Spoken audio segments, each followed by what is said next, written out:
भाइ वेट नापेको कति पर्छ 150 ए 10 रुपियाँ ए मैले डक्टरले चाहिँ वेट नाप भनेको थियो कि 65 पुरा भनेको थियो कि अनि वेट नाप्ने मिल्छ मसँग फेरि पैसा छैन क्या मिल्छ साँच्ची एकचोटि कसरी गर्ने म वेट नाप्छु 65 पुरा भनेको थियो एकदम माथि चढ्यो हुन्छ एकछिन त 72 रहेछ 65 पुरा भनेको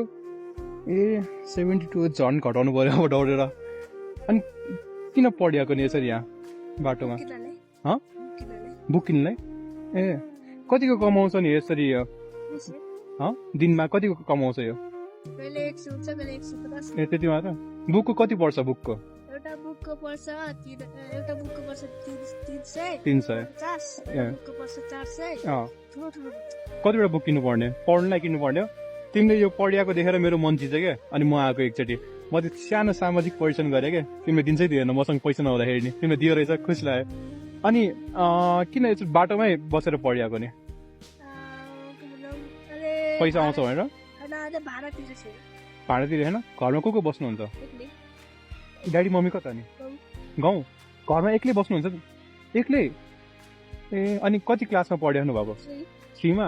आफै सबै पैसाहरू खर्च गरेर पढाउनु भएको ए कतिवटा बुक किन्नु पर्ने हजुरलाई 8वटा कति पर्छ बुकको 8वटाको म्यामले पैसा लिएर जाने म्यामले दिन्छ ए कति पैसा चाहिने नि ठ्याक्कै 8वटा बुकको कति भयो 300 अनि एउटा बुकको पर्छ 300 एउटा 400 500 जति धेरै हुन्छ ठुलो होइन त्यति पर्छ होला होइन 3000 जति पर्छ होला है पढ्नलाई हो होइन तिमी यहाँ ठ्याक्क यहाँ बाटोमा बसेर ठ्याक्क पढिएको देखेर मेरो ठ्याक्क आँखा गयो क्या म ठ्याक्क यहाँबाट हिँडिरहेको थिएँ स्वयम्भूको बाटोबाट तिम्रो नाम के हो नि मसँग पैसा छैन भन्यो त्यो पनि तिमीले मलाई यसरी वेट नाप्नु दियो तिमीलाई घाटा हुँदैन हुँदैन कस्तो राम्रो भयो तिम्रो मन तिमीलाई हजुर ए हो र ए ल तिमीलाई सानो एउटा है पैसा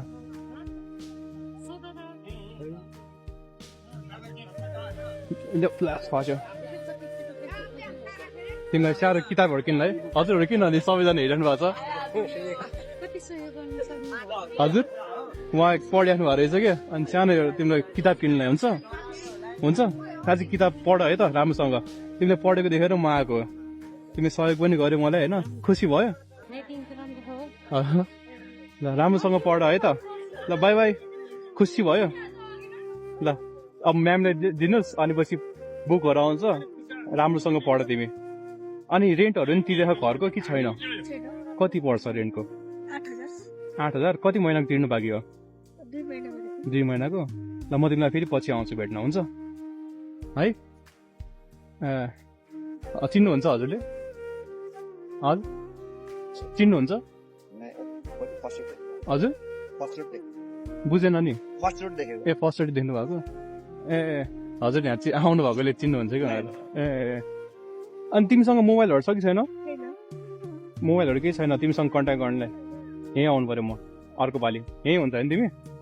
अनि के मम्मीसँग के भनेको तिमीले मम्मी ड्याडी गाउँ हुनुहुन्छ होइन गाउँमा अनि कुरा भएन अनि कति महिना भयो 6-7 महिना भइसक्यो कुरा नभएको मम्मी ड्याडीसँग ए 6-7 महिना नम्बर थाहा छ तिमीलाई नत्र म कल गरिदिन्छु थाहा छैन कुरा गर्नु मन छ है कतिको मिस गर्यो मम्मी ड्याडीलाई धेरै नै अनि किन मम्मी ड्याडी चाहिँ गाउँ जानुभयो तिमीलाई एक्लै यहाँ छोडेर जानुभएको मम्मी दादीको धेरै मिटिङको धेरै पर्सनल काम भएर जानु भएन हजुर विवाह बितेर जानुभयो ए अनि फर्किएर आउनु भएन तिमीलाई यतिकै यहाँ छोडेर जानुभयो मम्मी ड्याडीले कल पनि गर्नु हुँदैन सम्झिनु भएन अनि तिमी नम्बर छ भयो नम्बर मम्मी ड्याडीको नम्बर कहीँ छैन है अन्त म सानो सहयोग गरिदिन्छ नि तिमीलाई कल गरेर ए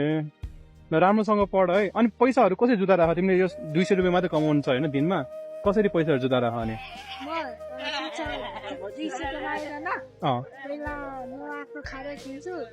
अहिले सुनेन म आफ्नो खाना खान्छु स्कुलको लागि आफ्नो खाना लग्छु त्यही राति बिहान खाँदैन स्कुलबाट खानु स्कुलमा खुवाउँछ ए आफै किनेर ए त्यस्तो भयो गाह्रो रहेछ अनि बिहानदेखि के गर्छु बिहानदेखि उठेर बिहानदेखि के गरेर बिहानदेखि मुख हात हुन्छ ब्रस गर्छ फेरि आउँछ स्कुल आउँछ अनि यो कति बजी आउँछ यहाँ यहाँ 5 बजेदेखि 5 बजेदेखि मात्रै आउँछ तिमी ए ल ल ल है त यहाँ सबैजना आयो त सबजना यहाँ अगाडि ल है त राम्रोसँग पढ ल जान्छु म अब अर्को पालि भेटौँला है त चिन्छ को चिन्दैन ए ल राम्रोसँग पढ के पऱ्यो भने म आउँछु तिमीलाई सहयोग गरिदिन्छु है तिमीलाई म कोठा भाडा नि म तिरिदिन्छु ठिकै है आज मैले धेरै पैसा बोकेको छैन म अर्को पालि आउँदाखेरि तिरिदिन्छु है त चिन्छौ चिन्दैन चिन्छ कि चिन्छ ए जहिले देखिया हुन्छ जहिले हुन्छ ए म चिन्छौ ए चिन्छौ हेलो थ्याङ्क यू हेलो ल ल बाई बाई है त सियो ल बाई बाई